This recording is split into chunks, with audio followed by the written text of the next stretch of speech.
இந்த பொட்டு பாக்கெட் வந்து என்ன ரேட் அப்படின்னு கேட்டிருந்தீங்க. இது வந்து 240 அந்த மாரி வந்துச்சு. நம்மளுக்கு வந்து இது லாபம் தான். ஃபஸ்ட்டு கூட நான் இது 3 பேஜ் தானே இருக்குது அப்படின்னு யோசித்தேன். ஆனால் நம்மளுக்கு சிங்கிள் போட்டால் இந்த ஸ்டோன் போட்டு வாங்கினாலே நம்மளுக்கு ₹30 ₹20 ஏன் 50 கூட வரும். ஆனால் இதில் வந்து நம்மளுக்கு 3 பேஜ் கொடுத்துருக்காங்க. அது வந்து வச்சாலுமே லுக் வந்து சூப்பராக இருக்குது. இதோட லிங்க் வந்து எங்கன்னு கேட்குறீங்க, நம்ம ஸ்க்ரீனில் வந்து ஒரு ஃபோட்டோவாக வரும், அதை டச் பண்ணி வாங்கிக்கோங்க. அதுக்கப்புறம் தீபாவளி ஷாப்பிங் எல்லாமே சூப்பராக பண்ணிகிட்ருப்பீங்கன்னு நினைக்கிறேன். இன்றைக்கி நாங்களுமே வந்து தீபாவளிக்கு வந்து ஸ்வீட் வாங்க தான் போய்கிட்டு இருக்கோம். நம்மகிட்ட வேலை பார்க்குற லேபர்ஸ்க்காக வாங்குறதுக்காக போயிருக்கோம். எதுக்குங்க நம்ம ஊரில் இல்லாத ஸ்வீட்டா அப்படின்னு கேட்டேன். லாஸ்ட் டைம் வந்து நாங்கள் இங்கேருந்து வாங்கி கொடுத்தோம். அவங்க எல்லாமே சாப்பிட்டுட்டு நல்லா இருக்குன்னு சொல்லியிருந்தாங்களாம். அதனால் இந்த டைமும் அதே மாதிரி வாங்கணும் அப்படின்னு சொல்லிட்டு தான் போனோம். இது ஃபஸ்ட்டே நாங்கள் ஆர்டர் எல்லாமே பண்ணிட்டோம். அவங்க பேக் பண்ணி வச்சுட்டாங்க. இப்போ போய் அதை எடுத்துகிட்டு வர்றதுக்கு தான் போனோம். அதுக்கப்புறம் எங்களுக்கு எக்ஸ்ட்ரா ஒரு 10 பாக்ஸும் தேவைப்பட்டுச்சு. அதான் நாங்கள் பேசிகிட்டு இருக்கோம். சரி, அதை பேக் பண்ணுற வரைக்கும் உட்காந்துருப்போம் அப்படின்னு உட்காந்துட்டு இருந்தோம்.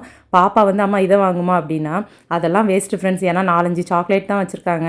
நம்ம தனித்தனியாக வாங்கினா கூட நம்மளுக்கு இன்னும் 2 எக்ஸ்ட்ரா சாக்லேட் வாங்கிடலாம் போல், அந்தளவுக்கு ரேட் போட்டிருக்காங்க.